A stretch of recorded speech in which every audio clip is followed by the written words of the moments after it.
Today marks a chaotic inflection point for both American domestic policy and international stability. In a rapid succession of unilateral moves, the White House has introduced 10% tariffs on 60 trading partners while simultaneously testing the legal limits of federal power at home by attempting to tie billions in federal grants to political loyalty tests. This aggression shift toward economic and political isolationism is unfolding at the worst possible moment, just as U.S. and Iranian forces exchange direct military strikes in a rapidly destabilizing Middle Eastern theater. To protect both America's economic foundation and global security, the administration must abandon this volatile, go-it-alone approach. The administration's trade policy risks inflicting severe self-inflicted wounds on the American consumer, and by introducing sweeping tariffs on major global trade allies under the banner of forced labor crackdowns, the White House is threatening to spike consumer prices and destabilize supply chains exactly when the domestic economy requires stability. Rather than working through international coalitions, this policy alienates vital democratic allies. It mirrors a broader, dangerous pattern of treating global institutions as liabilities. The push by some factions to defund NATO, for instance, ignores the fundamental reality that collective deterrence is far cheaper than fighting active conflicts solo. The dangers of alienating international allies are currently on stark display in the Middle East, with Secretary of State Antony Blinken and national security officials sounding alarms over Iran mining the Straits of Hormuz. A vital global shipping lane has been frozen. Active military skirmishes and strikes are costing hundreds of millions of dollars daily, threatening the global energy sector and disrupting markets worldwide.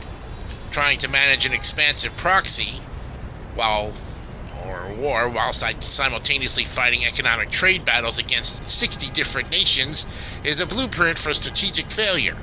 True security requires deep cooperation, shared intelligence, and unified economic pressure from a global network of partners, none of which can be achieved through reckless protectionism.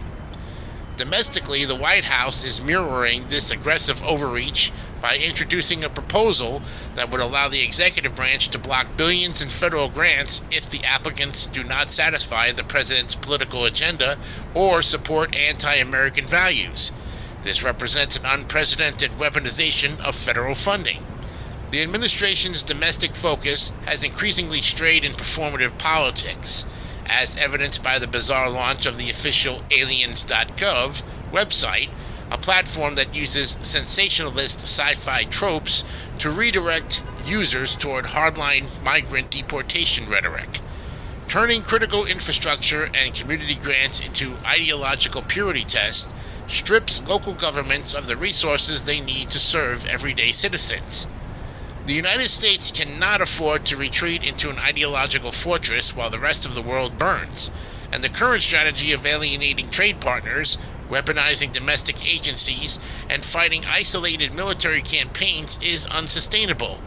The White House must pause the rollout of these unilateral tariffs and coordinate with international labor and trade bodies to address supply chain ethics collectively.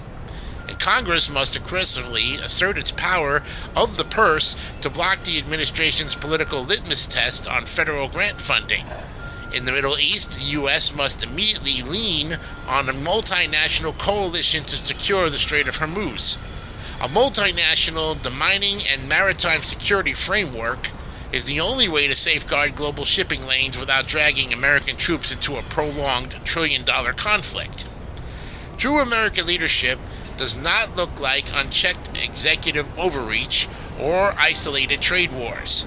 Real strength lies in robust alliances, predictable economic policies, and a government that serves its people rather than demanding ideological absolute conformity. It is time for the White House to reverse course before these compounding crises spiral completely out of control. What's your opinion? We'd like to know.